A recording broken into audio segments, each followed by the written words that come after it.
आइए अब रुक करते हैं कुछ राजनीति की खबर हो जाए। 5 राज्यों में होने जा रहे विधानसभा चुनावों की सरगर्मियां अब तेज हो गई। टिकट बंटने और टिकट कटने शुरू हो गए हैं। ऐसे में जिन्हें टिकट मिला है वो चुनाव की तैयारियों में लग गए हैं और जिनका टिकट कट हो गया है वो मायूस हो गए हैं। राजस्थान में विधानसभा चुनाव के लिए कोटपुतली सीट से टिकट न मिलने पर बीजेपी नेता मुकेश गोयल फूट फूट कर रोने लगे, फपक फपक कर। ये देखिए फ्रेम।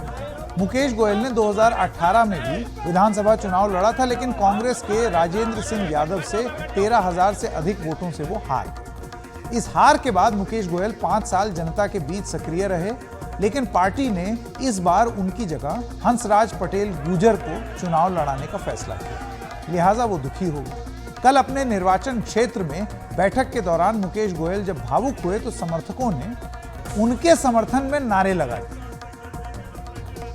जिसने भारतीय जनता पार्टी के झंडों को जलाया, कमल के फूल को जलाया, हमारे नेताओं की फोटोओं को जलाया और पार्टी के मुर्दाबाद के नारे लगाए, ऐसे व्यक्ति के पक्ष में निर्णय आया है। तो इसलिए हम सब लोग इस निर्णय के विरोध में है कि पार्टी ने ऐसे व्यक्ति को टिकट दिया जिसकी 2 बार जमानत नहीं बची और 2 बार से लगातार पार्टी का विरोधी रहा है। मैं आग्रह करूंगा भारतीय जनता पार्टी के मेरे वरिष्ठ कार्यकर्ताओं से, वरिष्ठ नेताओं से, कोटपुतली के निर्णय पर पुनर्विचार करने की कृपा करें।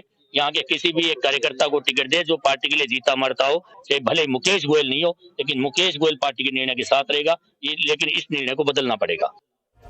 अच्छा, उधर सवाई माधोपुर सीट से किरोड़ी लाल मीणा को टिकट दिए जाने के बाद बीजेपी में गुटबाजी दिखने लगी है। बीजेपी कार्य समिति की सदस्य आशा मीणा ने बगावती तेवर दिखाने शुरू कर दिए। आशा मीणा ने कई गांवों का दौरा किया और लोगों का मन टटोला। उन्होंने एक प्रेस नोट जारी करके मीडिया को यह बता दिया कि वो 5 साल से लगातार सवाई माधोपुर विधानसभा क्षेत्र में काम कर रही हैं और लोगों की समस्याएं हल करने के लिए संघर्ष भी कर रही हैं। राजस्थान के झुंझुनू में टिकट न मिलने से नाराज भारतीय जनता पार्टी के जिला उपाध्यक्ष राजेंद्र भाबू, उन्होंने भी बगावत कर दी। उन्होंने निर्दलीय चुनाव लड़ने का ऐलान कर दिया कि जाओ टिकट नहीं दोगे मैं अपने आप से लड़ लूंगा। आज झुंझुनू में राजेंद्र जी और उनके समर्थकों ने जन संवाद कार्यक्रम का आयोजन किया। इस दौरान मंच पर स्थानीय बीजेपी और आरएसएस के कई नेता उनके साथ दिखे। राजेंद्र भाबू, इन्होंने कहा कि साजिश के तहत उनका टिकट कटवाया गया। बाबू पिछली बार यहां से भारतीय जनता पार्टी के उम्मीदवार थे, लेकिन इस बार निशित चौधरी बबलू, इनको टिकट दिया गया।